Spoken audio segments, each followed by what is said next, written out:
Life is full of moving parts, most of which are completely outside our grasp. The weather will change without asking for our permission. People will speak and act in ways we cannot predict. Markets will rise and fall. Plans will succeed or collapse for reasons we may never understand. And yet, most of us spend a staggering amount of time and energy wrestling with these uncontrollable forces, as if sheer willpower or anxiety could bend them to our desires. Stoicism teaches that the first step toward true strength is to stop fighting battles you cannot win and redirect that strength toward what you can control. What can you control? You can control your thoughts, the lens through which you see the world. You can control your actions, the way you respond, regardless of circumstance. You can control your values, the principles you refuse to compromise, no matter the temptation. And you can control your effort, the work you put in, even when the outcome is uncertain. Everything else, the opinions of others, the twists of fate, the shifting seasons of fortune, belongs to the realm of the uncontrollable, and clinging to them only chains you to frustration. It is not easy to accept this truth. The human mind craves certainty, and part of us believes that if we just worry enough, push hard enough, or plan far enough ahead, we can eliminate all risk and ensure things go our way. But life is too vast, too wild, too unpredictable for such control. The irony is that our attempt to grip everything tightly only makes us weaker. We waste our focus on what we cannot change, and in doing so, neglect the power we do have. Imagine walking through a storm. You cannot stop the rain. You cannot command the wind to still, but you can choose your pace. You can adjust your coat.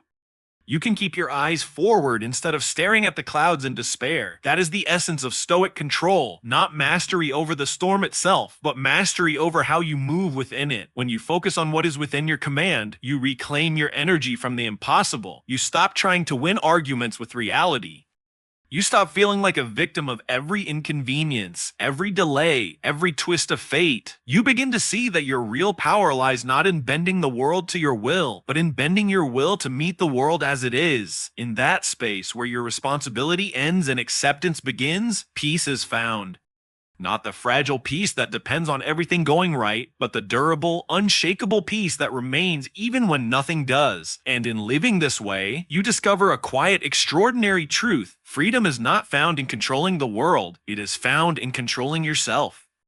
We often think of adversity as an interruption, something that knocks us off course and steals our momentum. We dream of a smooth path, free from obstacles, where everything falls into place. But life rarely grants such a path, and when it does, it tends to make us weaker, not stronger. Comfort breeds complacency. Ease dulls the edge of our spirit. Without challenge, our character remains untested, our resilience undeveloped. Stoicism teaches that adversity is not a detour from the path, but the path itself. It is the training ground where strength, patience, and courage are forged. Every difficulty you face is a weight added to the barbell of your inner life. Lift it and you grow. Avoid it and you remain fragile. The Stoics understood that the soul, much like the body, grows only under resistance. A sailor who has only known calm seas will not be ready for the storm. A soldier who has never faced the chaos of battle will not stand firm when the enemy arrives. Likewise, a mind that has only lived in ease will shatter at the first sign of hardship. Adversity is not here to break you, it is here to shape you. When a challenge comes, you have two choices. You can curse it, resist it, and treat it as an injustice that robs you of peace. Or you can meet it with the mindset of a student, asking, what is this here to teach me? This shift in perspective transforms hardship into opportunity. A betrayal becomes a lesson in trust and boundaries.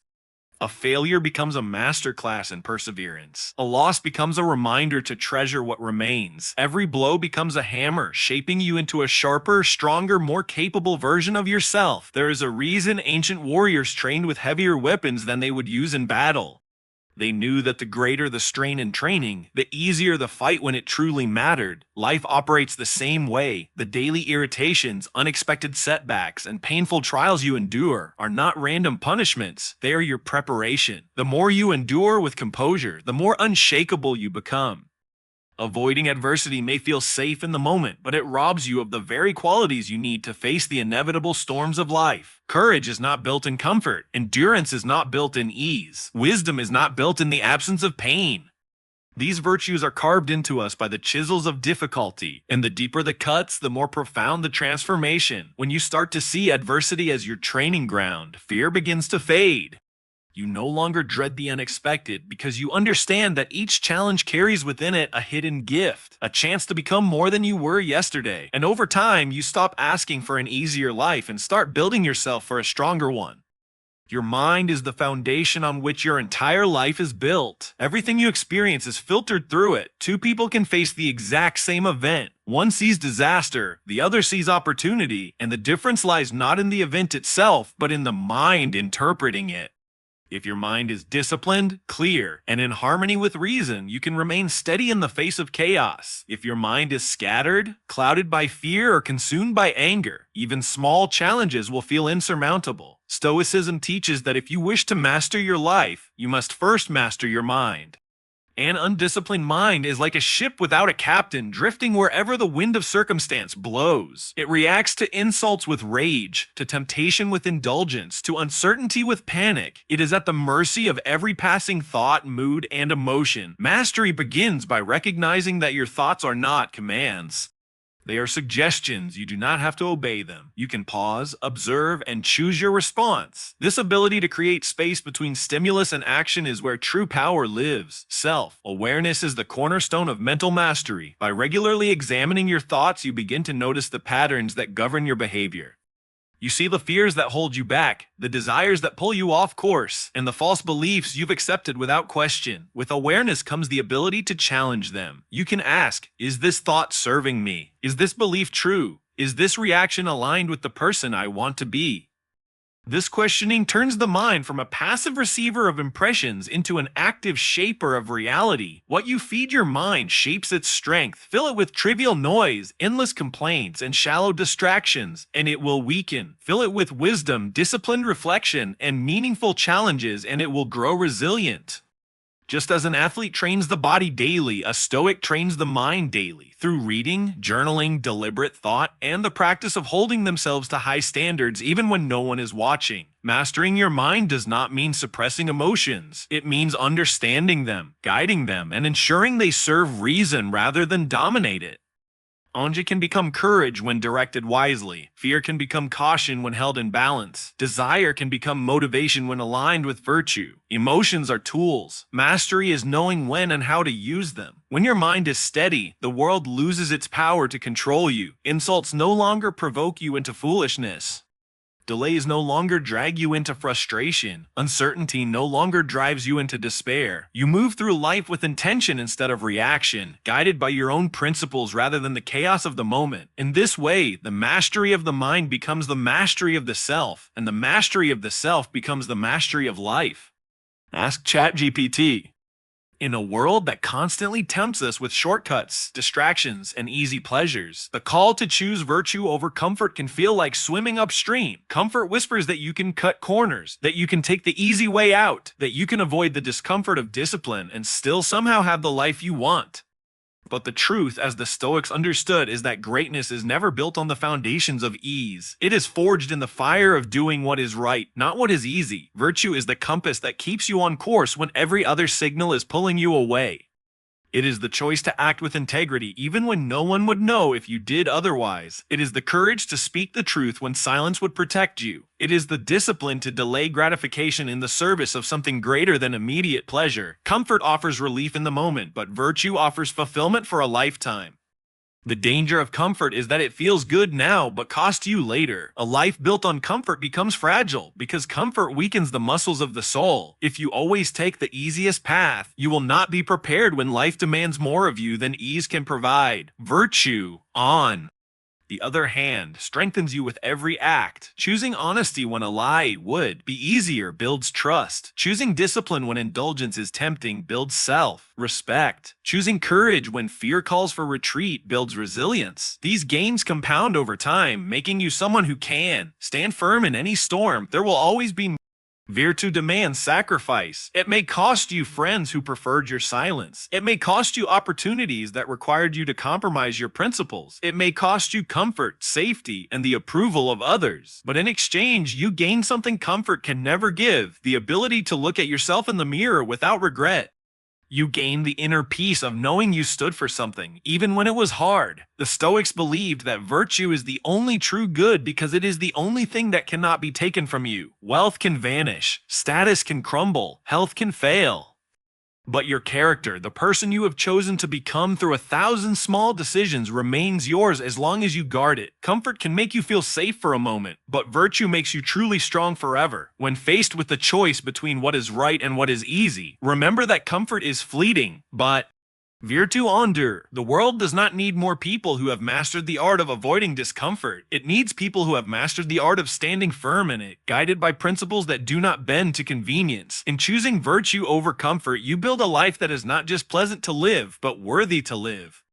Life is constantly trying to pull you away from the only place you truly have power, the present moment. Your mind races ahead into the future, imagining outcomes, rehearsing worries, and building scenarios that may never happen. The poles like scenarios have to the feet, or it drifts backward into the past, replaying regrets, clinging to old wounds, or longing for what can never return. In doing so, you miss the only time that is real, the only time you can act, change, or live. This moment, here and now.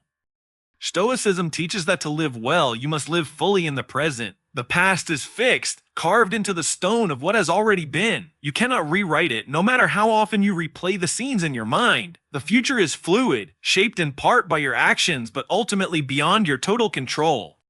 To invest your energy in either is to fight shadows. The present, however, is alive. It is the point where your choices meet reality, where your words take form, and where your actions create ripples that shape what comes next. Living in the present does not mean ignoring the past or neglecting the future.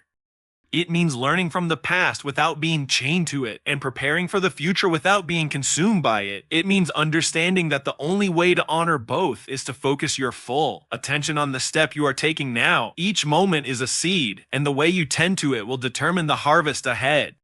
Present sharpens your senses. You notice the details, the tone of a friend's voice, the colors in the sky, the rhythm of your own breathing. It allows you to listen deeply instead of waiting for your turn to speak. It keeps you from rushing through life as if the goal is to reach some finish line, when in truth, life happens in the journey itself. The Stoics knew that to be fully alive is to be fully here, undistracted by what you cannot change and unburdened by what has not yet come. Distractions, however, are relentless. Your phone pings, your mind wanders. The noise of the world demands your attention at every turn. Mastering the present moment requires discipline. The discipline to return your focus again and again, to anchor yourself in your breath, your surroundings, and the task at hand. Each time your mind drifts, you gently bring it back, like a sailor adjusting his sails to keep the course. When you live in the present, you reclaim control over your life. You stop living in the what if and the if only, and start living in the this is. You respond to life as it is, not as you wish it to be or fear it might become. You find clarity in action, peace in acceptance, and joy in the small moments that are too easily overlooked. In the present, you are free because you are no longer divided between a past that is gone and a future that is uncertain. Life rarely unfolds exactly as we plan. Just when we think the path ahead is clear, something unexpected rises up to block the way. A failed project, a sudden loss, a betrayal, a closed door. The first instinct for many is to see these moments as misfortune, as proof that things have gone wrong. But the Stoics understood a different truth. Obstacles are not the end of the road. They are part of the road. They are not just something to endure. They are opportunities in disguise, waiting to be used. An obstacle forces you to think differently, to adapt, to grow in ways comfort never could. It demands creativity and resilience. A problem is simply a challenge with a lesson hidden inside. Sometimes it teaches patience. Sometimes it teaches humility. Sometimes it teaches a skill you would never have developed without being pushed into difficulty. Every obstacle, no matter how frustrating, carries within it the chance to become stronger and wiser. The Stoics had a phrase for this: the obstacle is the way. They believed that the very thing standing in your path can become the path itself if you face it with the right mindset. A blocked route may force you to find a better one. A failure may lead you to rethink your approach and ultimately achieve more than you would have if success had come easily. Even personal hardships can deepen your empathy, sharpen your focus, and clarify your values. Seeing obstacles as opportunities does not mean pretending they are pleasant or easy. Some challenges are painful, exhausting, even but it means refusing to let them defeat you mentally. You may not have chosen the problem, but you can choose your response. You can ask, how can this serve me? How can I use this to become better, stronger, or more prepared for the future? That shift in perspective transforms obstacles from roadblocks into stepping stones. History is filled with examples of people who turned setbacks into breakthroughs, inventions born out of necessity, careers shaped by rejection, wisdom gained through failure. These stories remind us that what feels like an end can be the beginning of something greater if we have the courage to face it and the discipline to act. Each obstacle you encounter is a test of your ability to stay steady, think clearly, and move forward with purpose. You can let it stop you, drain you, and convince you to turn back, or you can use it to build the qualities that will carry you through every future trial. Over time, as you face more challenges, you start to welcome them, knowing that each one is shaping you into a more capable, resilient version of yourself. The road may be harder than you expected, but with the right perspective, every obstacle becomes a gift in disguise.